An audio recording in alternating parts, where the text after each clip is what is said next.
মাঝে মাঝে আমি একটা চিন্তা করি যে আমি কি আসলে রাইট নাকি আমি রং। কারণ ম্যাক্সিমাম ক্ষেত্রে দেখা যায় যে অন্যদের সাথে আমার চিন্তাধারা বা আমি যেটা করতে চাই সেটাতে মানুষ বেশিরভাগ ভুল ধরার চেষ্টা করে বা তাদের সাথে আমার চিন্তাধারাটা মিলে না। তখন আবার অনেক নিজেকে বোঝাই যে আসলে সকলের থিঙ্কিং এক না, বা আমি যেটা নিয়ে ভাবতেছি বা আমি যেভাবে যে পার্সপেক্টিভে দেখতেছি জিনিসগুলো হয়তো তারা সেটা দেখতেছে না।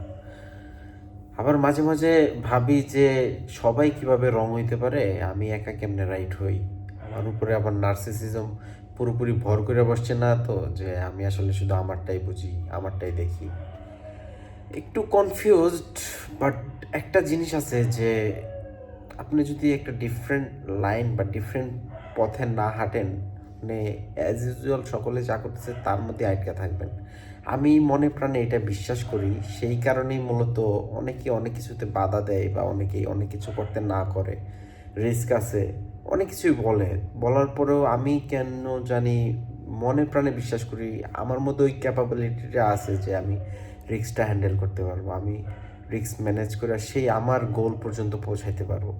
সেই কারণে অনেক ক্ষেত্রে আমি অনেকের আহ, সাথে তর্কে নেমে যাই বা তাদের কথাগুলো ইগনোর করা শুরু করি। আমি জানি এটা নার্সিসিজমের একটা তুখোড় পর্যায়ে চলে যায় জিনিসটা, বাট অনেক ক্ষেত্রে, কারণ আমি অলরেডি দেখতেছি সেম টাইপের কাজ করে মানুষ আসলে লাইফে কোনো ডিফারেন্ট কিছু অ্যাচিভ করতে পারতেছে না। আপনি এক সিরিয়ালে হাঁটতেছে সবাই, সবাই ফোর্স করে সে যে কাজটা করতেছে সেই কাজটা আরেকজনকে দিয়েও করানো, বা সে যে লাইনে হাঁটতেছে সেই লাইনে আরেকজনকে হাঁটানোর সে চেষ্টা করে। সেই ক্ষেত্রে আমার মন মানে না আমি ওই লাইনে হাঁটি বা ওই কাজটা করি। সেই কারণে আমি তাদেরকে ইগনোর করার চেষ্টা করি বা তাদের মতামতগুলো নেওয়ার চেষ্টা করি না।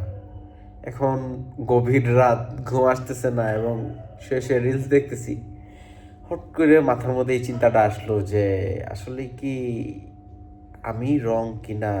সকলেই তো একসাথে রং হইতে পারে না, আবার সকলে একসাথে রং হইলে বিষয়টা কেমন হয়ে যায়। তো এরকম ভাবতে ভাবতে আসলে বুঝি না, মাঝে মাঝে একটু তো টেনশন হয়।